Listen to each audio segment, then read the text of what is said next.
স্বাধীনতা পুরস্কার কাদেরকে দেওয়া হবে সেটা মনোনয়ন করেছি এই কমিটি থেকে, কিন্তু এরপর এটা সুপারিশ, এরপর এটা উপদেষ্টা পরিষদে এটা গৃহীত হতে হবে, তারপর এটা নামগুলো প্রকাশ করা হতে হবে। তবে এইটুকু বলে রাখি যে আমরা এবার 21 পদক যেভাবে দিয়েছি, যেটাকে মানে হয়েছে যে আমরা তো এক বছরই সম্ভবত শুধু এই পুরস্কারগুলো দিতে পারছি, কিন্তু দেখেই যেন মানে হয় এই পুরস্কারগুলো অনন্যধর্মী। অন্য কোনো বছর এ ধরনের পুরস্কার দেওয়া হয় না, এবং এর আগেও দেওয়া হয়নি, পরেও দেওয়া হবে কিনা আমি জানি না।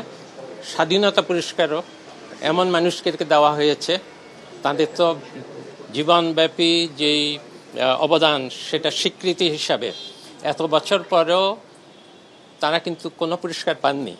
কাজেই আপনাদের অনুমান করে নিতে হবে যে কি ধরনের আমরা মনোনয়ন দিয়েছি। কিন্তু এই না, এটা চূড়ান্ত হয়নি, এটা সুপারিশ, এটা উপদেষ্টা পরিষদে গৃহীত না হওয়া পর্যন্ত নামগুলো প্রকাশ করা যাবে না। কোন বিষয়টা বিবেচনা করেছে?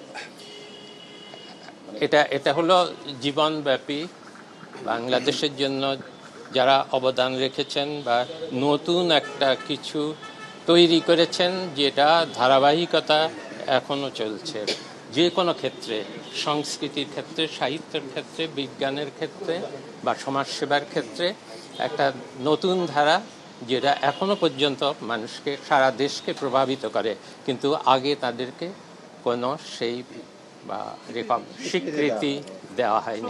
ধন্যবাদ। আমি একটা লাইন শুধু অ্যাড করি। আমরা এর আগে যে স্বাধীনতা দিবস পুরস্কার দেখতাম, তখন আমাদের কাছে মনে হয়েছে এমন ব্যক্তি এবং প্রতিষ্ঠানকে পুরস্কার দেওয়া হয়েছে যেটা নিয়ে সমাজে প্রশ্ন উঠেছিল, এবং এমন প্রতিষ্ঠানকে দেওয়া হয়েছিল, র্যাবের মতো প্রতিষ্ঠানকেও স্বাধীনতা দিবস পুরস্কার দেওয়া হয়েছিল, অথচ এটা আমাদের জাতীয় জীবনের সর্বোচ্চ পুরস্কার।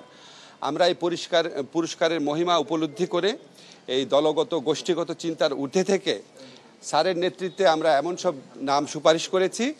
আপনারা 21 পুরস্কারে দেখে আপনারা খুশি হয়েছিলেন, এই পুরস্কার দেখেও আপনারা আরও খুশি হবেন, এবং আপনারা মনে হবে যে পুরস্কার দিতে পেরে আমরা নিজেরা ধন্য হয়েছি।